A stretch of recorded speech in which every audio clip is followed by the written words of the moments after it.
Tapi tentunya kami di sini juga sangat menghormati, menghargai proses-proses hukum yang sedang berjalan sekarang.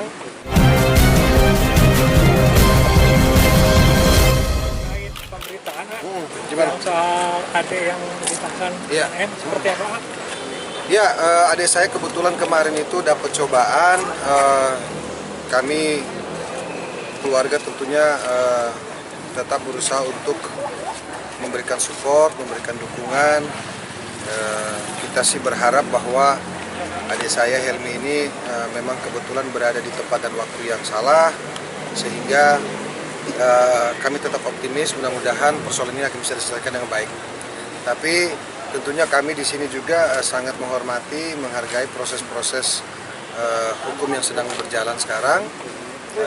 Kami tidak akan melakukan intervensi-intervensi, namun kami berdoa, kami yakin bahwa dengan kesabaran baik dari adik saya sendiri Helmi dan juga keluarga, saya kira akan ada jalan yang baik untuk persoalan ini.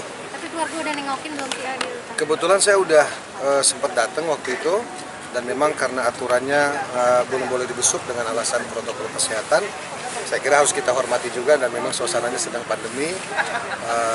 Jadi kemarin belum sempat ketemu, tapi saya sudah coba minta tolong sama penjaga waktu itu, kira-kira dimungkinkan nggak kalau saya mau video call dengan adik saya gitu. Jadi jaraknya deket banget, misalnya di sini datang di parkiran, katakanlah di sebelah sini nih tempat tahanannya. Ya udah ngobrol, saya lihat adik saya juga alhamdulillah dalam keadaan sehat. Dia bilang udah abang nggak usah khawatir, saya sehat-sehat baik-baik. Saya tanya ada yang mau dibawain nggak gitu kan. Kebetulan adik saya ini kan suka ngemil. Jadi buat teman-teman wartawan yang lama udah tahu pasti adik saya kan. Jadi seperti itu. Tapi kronologis yang abang tangkap sendiri seperti apa, Bang? Ya kronologisnya tentunya kita lihat bagaimana hasil preskon dari teman-teman BNN ya, baik BNNP Sulteng maupun BNNP Sulut pada saat itu. Saya kira saya tidak boleh mendebak-debak ya, saya tidak boleh mendebak-debak. Cuman kalau yang saya tahu, Helmi ada di dalam satu tempat, bisa terjadi penggerbekan, dan tentu adik saya ada di dalam situ. Saya nggak tahu apakah di dalam situ adik saya sedang menggunakan narkoba atau memang hanya kebetulan ada di tempat itu. Saya kan kita juga nggak tahu, jadi kita tidak boleh menduga-duga. Kita tunggu saja nanti hasil berita acara pemeriksaan kan seperti apa. Tapi pas video call ada yang udah ngobrol seperti apa? Gimana? Tapi pas video call sendiri ngobrolin apa sih Adil? Ya apa kabar, gimana? Ya tadinya kalau misalnya bisa ketemu kan mungkin ceritanya lebih enak ya, maksudnya kenapa, gimana sih kemarin itu deh, kok bisa kayak gitu kan? Nah, karena kami kan keluarga prihatin sekali. Ya, karena adik saya ini ngerokok juga enggak, gitu loh. Maksudnya ya hidupnya hari-hari itu selalu kalau nggak olahraga ya ngumpul sama anak-anaknya, sama keluarga gitu kan. Bahkan kalau di Palu itu kan saya hampir setiap hari dia ngabsen saya, bukan saya ngabsen dia malah. Dia ngabsenin saya, bang udah makan belum, bang ini bang gini bang, kayak gitu-gitu aja. Jadi adik saya ini termasuk tipikal yang periang gitu, periang, pekerja keras. Jadi ya dengan adanya kejadian ini saya kira inilah ujian bagi kita keluarga. Kita prihatin, kita juga nggak nyangka, tapi kami yakin insya Allah persoalan ini bisa diselesaikan dengan baik tanpa mengesampingkan norma-norma hukum yang ada. Hasil tes urinnya udah diterima, Pak? Iya, kalau kita dengar dari hasil preskon sih memang hasil tes urinnya positif. Bisa dibilang salah pergaulan? Ya itu saya kan nggak, adik saya ini kan bukan anak kecil juga ya, maksudnya salah pergaulan kah, salah tempat kah, salah apa saya nggak tahu. Tapi ini kan hikmah. Saya kira ada hikmahnya semua, baik buat adik saya, baik buat kita keluarga gitu kan. Saya kira teguran juga. Ya saya kira tidak ada lagi hal yang harus kemudian kita argumentasikan, kecuali keluarga pegang prinsip yang pertama bahwa masalah keluarga adalah masalah kita semua. Sehingga kita harus bersatu bagaimana kemudian menguatkan adik kita, bukan justru menyalahkan, bukan justru kemudian meninggalkan gitu kan, apalagi tidak peduli. Jadi saya sebagai kakak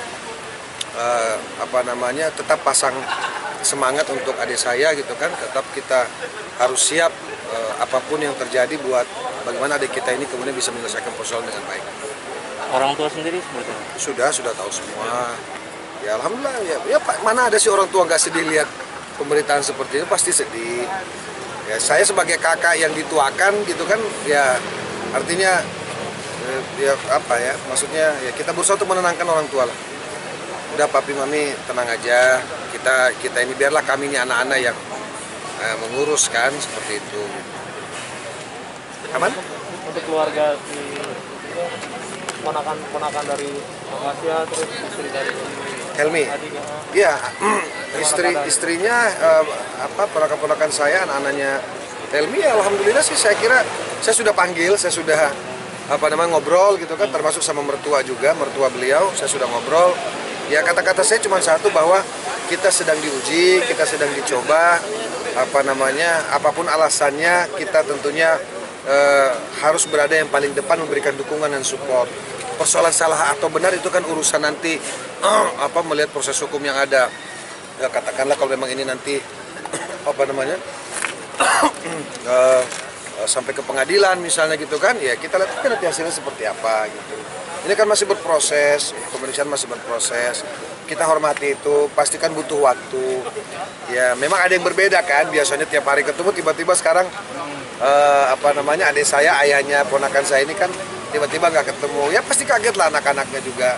Tapi saya sebagai omnya, sebagai pamannya menguatkan, memberikan kekuatan dan meyakinkan bahwa insyaallah everything's gonna be alright gitu kan.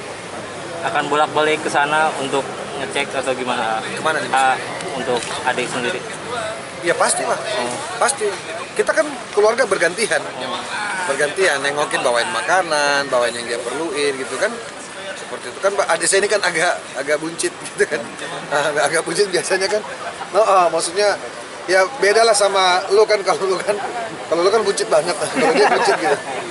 Ya maksudnya gitulah, orang buncit ini kan biasanya kan suka makan, suka ngemil, ya kan gitu.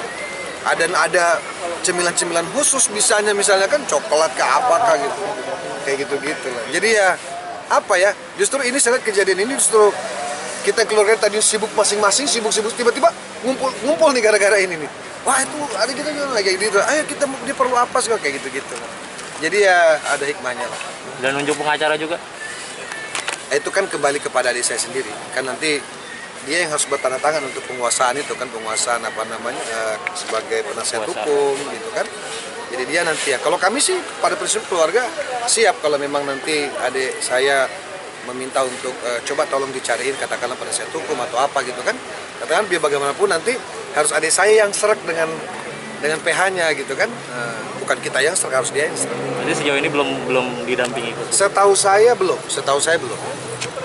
Oke. Oke, siap. Siap. Thank you bro.